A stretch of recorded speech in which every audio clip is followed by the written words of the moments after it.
Ahoj, ahoj. Neviem, či sme sa poučili z vojny na Ukrajine a vývoj zbraní a zbraňových systémov, ktorý sa tam ukazuje ako slepá ulička. Poviem príklad.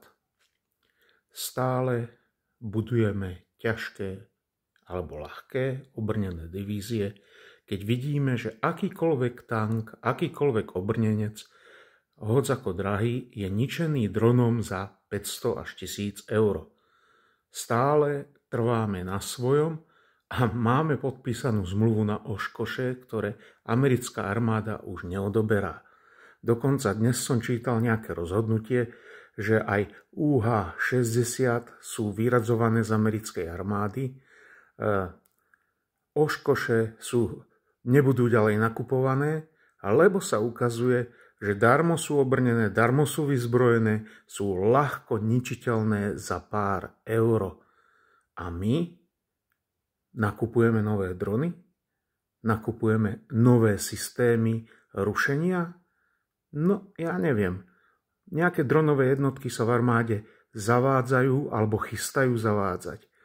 O výbere, ktoré technické riešenia budú použité, som zatiaľ nečítal. Asi je to tajné.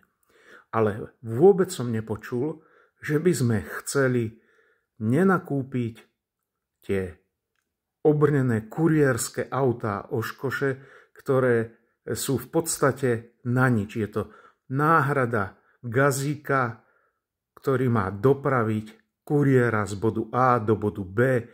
Tam nezmestíte posádku 6 mužov. To nie je na prepravu bojových malých jednotiek. To je vozidlo na prepravu rozkazov, alebo ja neviem na čo. Áno, takže ideme vyhodiť za asi 300 vozidiel obrovské milióny, keď sa ukázali v tomto konflikte ako totálne neschopné prekonávať akékoľvek, čo je len jednoduché mínové polia. A už vôbec nie sú schopné bojovať s dronmi, nech majú na sebe čokoľvek tieto obrnence. Snáď sa poučíme a nevyhodíme prachy. Čau, čau.